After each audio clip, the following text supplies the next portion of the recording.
네, 안녕하세요. 보스턴 안가 구독자 여러분. 기용입니다. 제가 이번에 친구들 따라서 휴가를 왔어요. 제 친구가 이제 버몬트에 산장이 이렇게 있는데 스키를 잠깐 타러 이제 제가 금요일 날 휴가를 하루 써서 주말에 이제 3일 동안 이제 있게 됐습니다. 이에 이제 광경을 다 이제 담아드리지 못해가지고 참 아쉬운데 참 너무 이쁩니다, 여기가. 보스턴 안가 구독자 여러분들도 이제 이 3월 말 4월 초 이제 계절이 바뀌는 순간에 조금이라도 이제 가족분과 사랑하시는 분과 이제 좀 휴가를 쓰실 수 있었으면 좋겠는데요. 자, 이제 저 오늘은 댓글을 또 읽어보니까 이제 보스턴에 이제 이사를 오는데 이제 수입 대비 월세를 어떻게 책정해야 되는지, 그리고 이제 월세에 맞춰서 보스턴 지역별로 어떻게 월세가 이제 가격이 책정되어 있는지 그런 것들을 궁금해 하시는 분들이 꽤 있으시더라고요. 그래서 오늘은 제가 그런 거를 좀 리서치하고 제가 이제 개인적인 생각도 의견도 조금 담아서 소개를 시켜드리고자 합니다. 연봉 대비 월세를 어느 정도 써야 되느냐, 규칙이 있는가. 미국에서는 주로 렌트와 인컴 간의 상관관계를, 렌트는 인컴의 30% 정도를 잡아야 된다라는 그런 이제 뭐 사람들이 소위 말하는 30% 룰이라는 게 존재를 합니다. 그러니까 이제 예를 들어서 제가 이제 월 만약에 6,000불의 새 전 수입이 이제 들어온다고 칩시다. 그러면 월 렌트로 내가 내는 가격은 2,000불을 상회하지 말아야 된다라는 그런 이야기죠. 그렇다면 이제 월 6,000 세전 수입, 그러면 곱하기 12를 하면 내가 연봉이 이제 72,000불을 받는다는 이야기인데, 그렇다고 한다면 한 달에 이제 미국 같은 경우는 월급을 받을 때 월 2회씩, 그러니까 2주급을 주는데요. 그럼 6,000 나누기 2 하니까 3,000이 되죠. 실제로 그러면 세금을 떼고 3,000불을 세금을 떼면은 얼마 정도가 진짜 내 은행 계좌에 들어오는지를 이제 먼저 한번 알아봐야 되겠죠. 이제 제가 대충 이제 그 계산을 해봤는데, 만약에 이제 gross paycheck이 3,000불이다. 그러면 거기서 이제 연방 세금 10.67%를 떼고요. 그 다음에 스테이트 인컴, 주별 세금, 매사추세츠 같은 경우는 4.55%가 들어갑니다. 이제 연봉 72,000불이신 분들은. 그러면 그런 것들을 다 빼고 거기다 이제 소셜 시큐리티, 이제 연금을 빼야 되죠. 그 다음에 메디케어, 그 다음에 이제 국민건강보험 같은 경우를 또 빼서 실제로 제가 2주급으로 그럼 받게 되는 월급은 2,314불입니다. 이제 그게 다라는 이야기죠. 그러면 2주급 받는 것에서 아까 30% 룰을 해서 2,000불짜리 내가 월세를 살고 있다라고 했을 때 2주급 받는 거에 이제 한 달에 절반은 이제 다 그냥 렌트로 나간다고 봐도 무방하다는 이야기죠. 그러면 두 번째, 그 다음에 받는 2,314불 수익에서 생활비를 빼고 여러 가지를 해서 저금을 하고 산다면 빠듯하게 아마 살아야 되지 않을까 싶습니다. 그렇다면 요즘 이렇게 월세와 여러 가지 리빙 코스트가 올라가는 시기에 과연 아직까지도 30% 룰을 사용하는 것이 올바른 가격 책정 방식일까? 그거를 한번 이제 구독자 여러분들과 한번 이야기를 해보고 싶은데요. 제 개인적인 생각으로는 아니라고 생각합니다. 아니라고 생각하는데 몇 가지 이유가 있는데요. 일단 첫 번째를 알아볼게요. 그럼 이 30% 룰이라는 건 과연 결국 어디서 나왔는가? 규정은 시대착오적이다라는 게 저의 첫 번째 생각입니다. 이게 규칙이 사실 1969년도에 이제 미국의 도시주택공사라는 이제 그 정부 부처가 있습니다. 이제 Housing and Urban Development라고 하는데요. 거기서 이제 미국 정부 주도로 공공임대주택들을 건설을 하는데, 그때 이제 임대 가격 책정을 어떻게 했는가, 이제 정부 규정에 이제 그 30% 룰이 뿌리를 두고 있는데요. 그 시점에 공공주택의 렌트를 이제 세입자의 연수익이 25%의 상한선을 뒀었고, 그 상한선 캡을 둔 게 이제 1980년대에 들어서서 30%로 이제 상한선을 두게 됩니다. 공공임대주택에. 하지만 요즘 이제 말씀드렸다시피 급등하는 렌트 가격과 이제 물가를 반영하지 잘 못하는 수치라고 저는 개인적으로 생각합니다. 그리고 이제 두 번째 이제 제가 생각했을 때 문제가 되는 부분은 뭐냐면 30% 규칙을 천편일률적으로 적용하기는 어려워요. 자, 일단 모두 다 이제 개인적으로 가지고 있는 재정적인 상황이라는 것은 다르겠죠. 이제 개인적으로 상환해 나가는 학자금 대출이 많으신 분들도 있을 것이고, 현재 이제 대학원에서 있으면서 이제 직장 연봉 수익보다는 낮으신 분들도 많이 있을 수 있고, 그러한 상황에서는 더더욱 30%보다는 낮게 수치를 잡아야 되겠죠. 그리고 앞서 했던 계산은 세금과 이제 국가에서 떼가는 것들만 뺐는데 사실 거기서 이제 401k 이제 연금이라든지 또는 이제 HSA 계좌라든지 비과세 계좌로 이제 또 저축을 많이 하시는 분들은 실제로 내가 사용할 수 있는 disposable income, 내가 진짜로 쓸 수 있는 어떤 그 수익은 조금 더 줄어들게 된다는 이야기죠. 그럴 경우에는 30%보다 더 월세 가격을 낮춰서 하는 게 이제 맞다고 저는 판단이 됩니다. 그리고 이제 세 번째 문제가 되는 거는 사실 고소득자나 아니면 저소득자한테 30% 룰을 적용하기에는 좀 무리가 있어 보여요. 고소득자가 예를 들어서 제가 만약에 연 30만 불 정도 번다고 칩시다.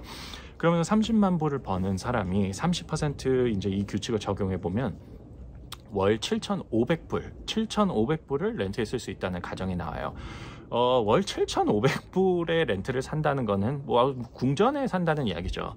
그렇게 쓸 필요는 없죠. 실제로 고소득자들도 이제 실제로 그렇게 월 7,500을 내고 살지는 않고 평균 가격에 맞는 월세를 살면서 오히려 더 저축을 하려고 하지, 그렇게 30% 규정을 이제 어거지로 끼워 넣어서 살지는 않습니다. 그러니까 각각 개인의 재정 상황에 맞춰서 렌트를 이제 써야 된다는, 어찌 보면 다 알고 계신 이야기들을 이제 제가 다시 해드리는 건데요. 그러면 이제 보스턴 내에서 지역별로, 그리고 이제 그 방의 개수별로 어떻게 렌트 가격이 형성이 되어 있는가, 그걸 이제 좀 같이 알아보는 시간을 가져봐야 되겠죠. 저는 참고로 미국의 부동산 웹사이트인 진로에 나와 있는 어떤 그런 데이터나 통계를 많이 입각을 해서 지금 리서치를 해서 공유를 해드리는 건데요. 일단 질문해 주신 구독자님의 소득 상황이나 이제 직장의 위치가 어떻게 될지는 이제 제가 물론 알지 못하지만, 만약에 이제 보스턴 도심 내에 있다고 가정을 하고 영상을 찍어 보는 겁니다. 먼저 이제 보스턴의 지도를 이제 인터넷에서 검색해서 보시면 아시겠지만, 보스턴의 도시 모양이 조금 웃기게 생겼어요. 엄밀히 이야기해서 보스턴의 행정구역은 이제 도심을 두고 거기서 거리를 기준으로 이제 행정구역이 이렇게 원형으로 되어 있는 것이 아닙니다.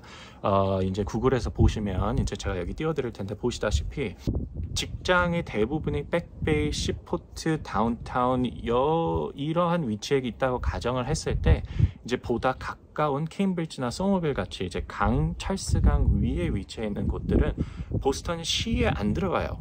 사실 이게 행정구역이 다릅니다. 근데 이제 보스턴의 아주 밑으로 보이는 이제 락스베리나 그런 쪽들은 거리는 훨씬 더 도심에서부터 먼데 보스턴 도시의 행정구역 안에 들어가 있죠. 그러면 하버드랑 MIT가 위치해 있는 케임브리지 같은 경우는 단순 학교들만 있는 것이 아니라요, 이제 랩, 바이오테크 또는 다른 빅테크 같은 기술주 관련된 이런 직장들도 있기 때문에 보스턴에 살면서 케임브리지로, 또는 케임브리지 살면서 보스턴으로 이렇게 출퇴근을 하는 경우도 꽤 많습니다.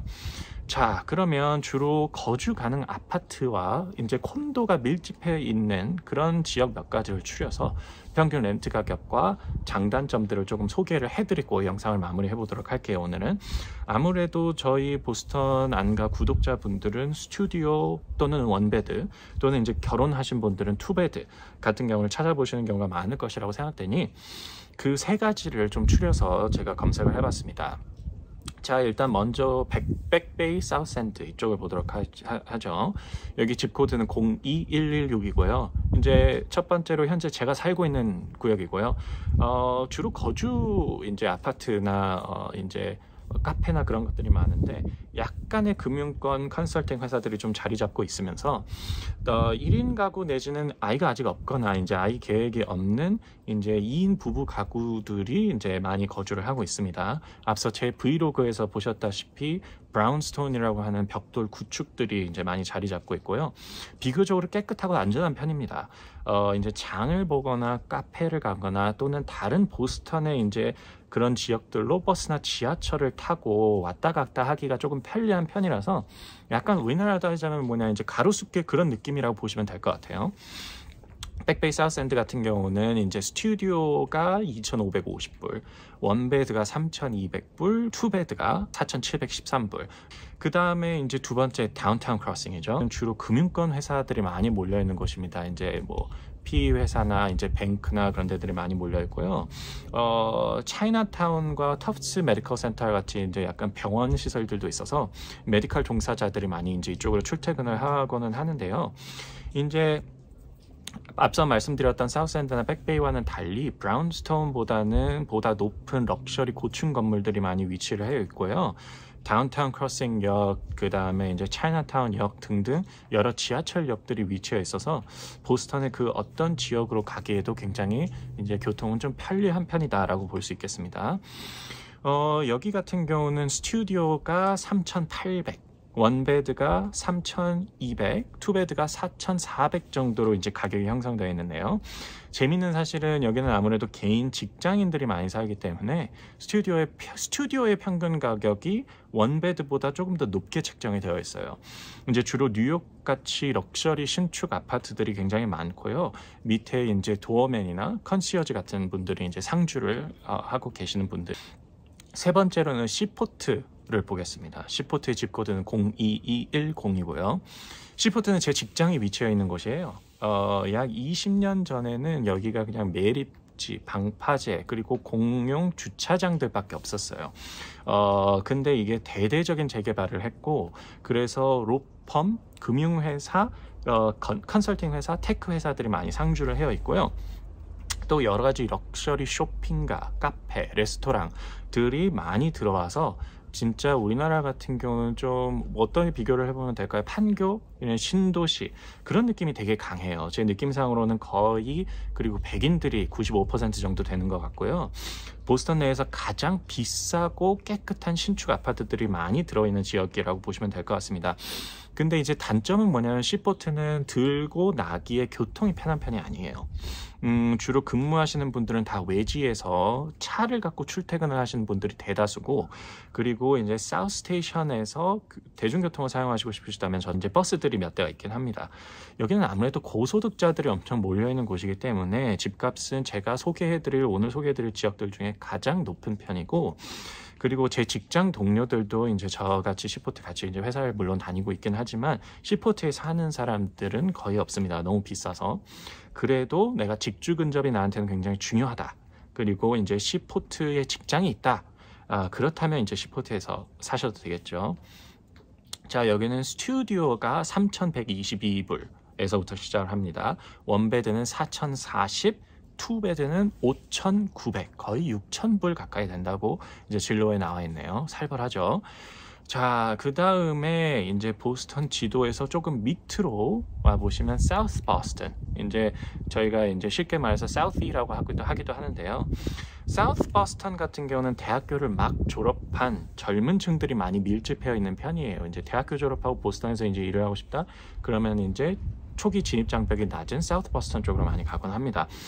여기는 직장은 없고요. 주로 다 거주 지역이 많고, 집값은 대체적으로 보스턴 내의 다른 지역들보다 저렴한 편이긴 하나, 여기에 거주하는 또는 거주했던 제 친구들 이야기를 들어보면요, 대학생들이 굉장히 많기 때문에 좀 시끄러운 편이에요. 파티도 많이 하고. 스튜디오는 꽤 저렴하게 2,500불부터 시작을 합니다.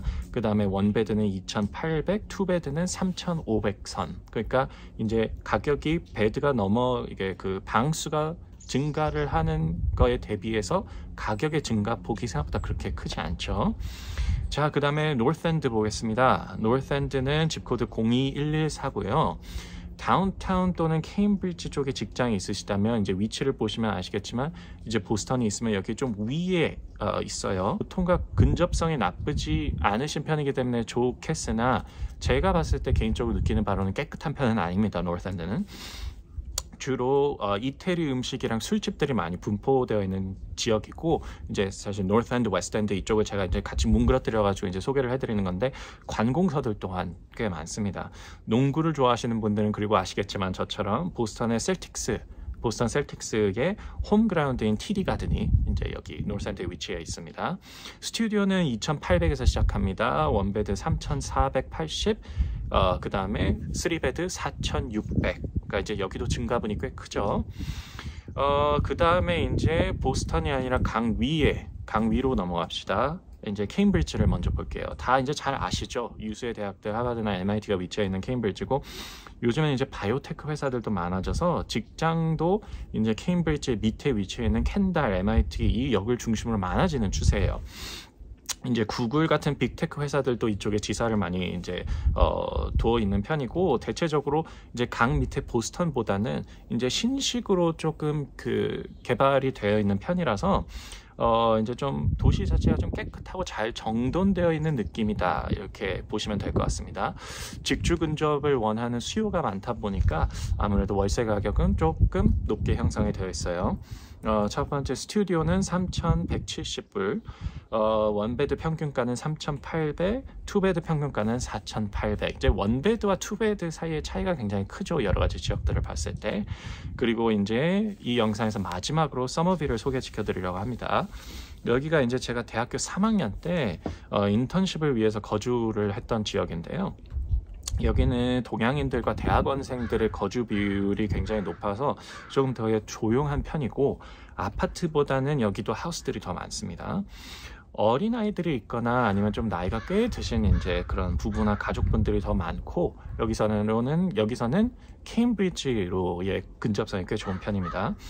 보스턴의 도심으로 가시려면 소모빌에서는 레드라인 지하철로 사우스 스테이션에 가셔서 거기서 이제 환승하시면, 그러면은 이제 교통 또한 그렇게 나쁜 편은 아닙니다. 거리는 물론 있지만 소모빌은 조금 더 가격이 착한 편이에요. 원베드는 2,250불, 원베드는 2,670불, 투베드는 3,300불 정도로 이제 가격 형성이 되어 있다고 보시면 될 것 같습니다.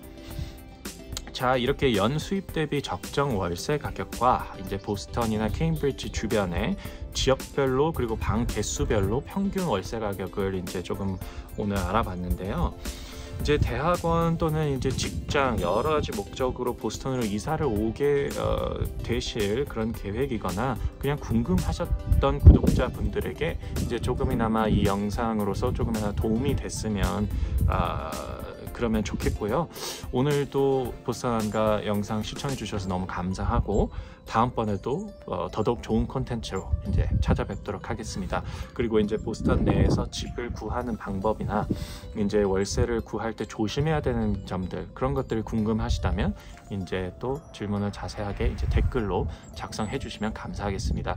시청해 주셔서 감사합니다.